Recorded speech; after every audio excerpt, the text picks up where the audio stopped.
दोस्तों आज का हमारा टॉपिक है what will be the change in current if the voltage increase और डिक्रीज। वोल्टेज के बढ़ने पर या घटने पर करंट इंक्रीज होगा या डिक्रीज होगा, ये सवाल काफ़ी इम्पोर्टेंट है। पहले तो दोस्तों हम ओम लॉ से शुरू करते हैं। ओम्स लॉ हमारा क्या कहता है?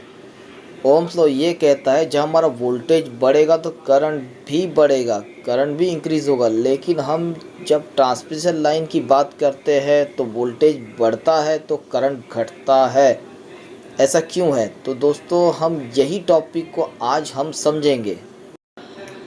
दोस्तों हम में से काफ़ी लोग फैक्ट्री या इंडस्ट्रीज में काम कर रहे होंगे, उन्होंने देखा होगा कि हमारे हमारे जो कंपनी में जो पावर आती है, इलेक्ट्रिसिटी आती है, तो ट्रांसफार्मर के थ्रू ही आती है, बराबर।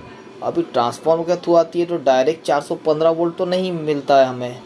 तो पहले सबस्टेशन से 11,000 वोल्ट आता है तो 22,000 केवी आता है ट्रांसफार्मर में। वही वहाँ से वो स्टेप डाउन करके हमें 415 देता है या तो 440 वोल्ट हमें देता है।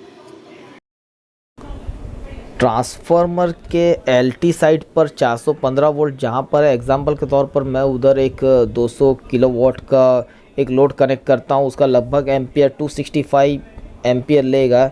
लेकिन मैं ट्रांसफार्मर के एचटी साइड से अगर जो मैं रीडिंग लेता हूँ तो वहाँ पर लगभग 10 एम्पियर वो करंट बताएगा। अब तो आपको पता चल ही गया कि वोल्टेज के बढ़ने पर करंट कम हो जाता है, वोल्टेज के घटने पर करंट बढ़ जाता है। यहाँ पर हमारा 11 केवी है, वहाँ पर करंट 10 एम्पियर है, और यहाँ पर 415 वोल्ट है, वहाँ पर 265 एम्पियर है। ट्रांसफार्मर की एक जगह पर वोल्टेज ज़्यादा है लेकिन करंट 10 एम्पियर है, और ट्रांसफार्मर की दूसरी जगह पर वोल्टेज कम है तो एम्पियर जो है इंक्रीज़ हो गया है। इंक्रीज़ मतलब करंट बढ़ गया है। दोस्तों हमें ये तो पता चल गया कि वोल्टेज बढ़ने पर करंट घटता है, लेकिन हमारा ओम्स का लॉ तो कुछ अलग ही कहता है। ओम्स लॉ का फॉर्मूला है V=I/R।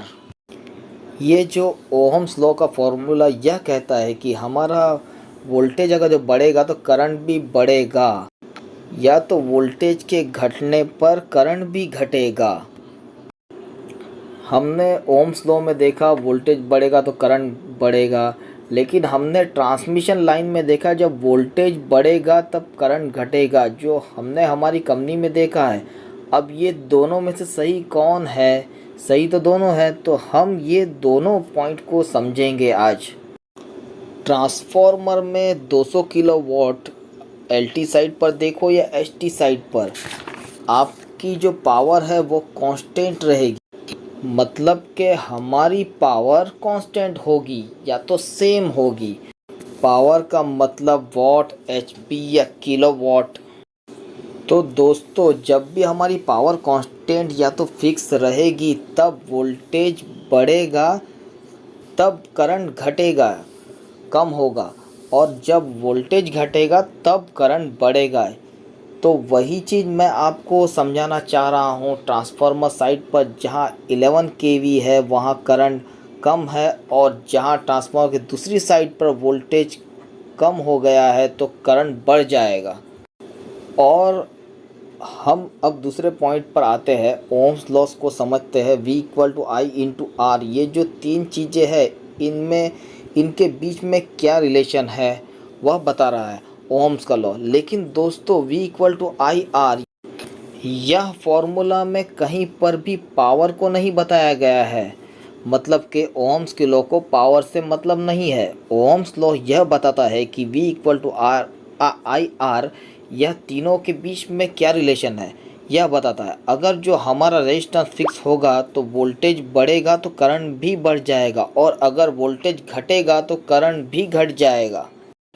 इस ओहम्स के लॉ पे मैंने आगे एक वीडियो बनाया है इस टॉपिक पर, वो आप वीडियो देख के समझ सकते हो उसकी सहायता से। अब जिस टॉपिक पर हम समझ रहे थे, जिस टॉपिक को हम समझ रहे थे वह टॉपिक तो आपको समझ में आ ही गया होगा कि हमारी पावर कांस्टेंट होगी तब वोल्टेज बढ़ेगा, उस अवस्था में वोल्टेज बढ़ेगा तो करंट कम होगा, और वोल्टेज घटेगा तो करंट वह बढ़ जाएगी। और दूसरी चीज़ यह है कि हमारा ओम्स लॉ यह कहता है कि रेजिस्टेंस कांस्टेंट, आपका रेजिस्टेंस कांस्टेंट है तो वोल्टेज बढ़ेगा, उस टाइम पे करंट भी बढ़ेगा, और वोल्टेज घटेगा तो उस टाइम पर करंट घटेगा। यह वीडियो से आपको काफ़ी सही जानकारी मिली होगी। ऐसे ही नया टॉपिक पर वीडियो बनाता रहूँगा, और कुछ कमेंट्स हो, कुछ मुझसे छूट गया हो तो आप कमेंट्स बॉक्स में लिख सकते हो। लाइक सब्सक्राइब करिए, और इलेक्ट्रिकल में कौन से टॉपिक पे आपको वीडियो चाहिए आप कमेंट्स बॉक्स में लिख सकते हो। वहाँ तक नेक्स्ट वीडियो में हम फिर मिलेंगे। बाय।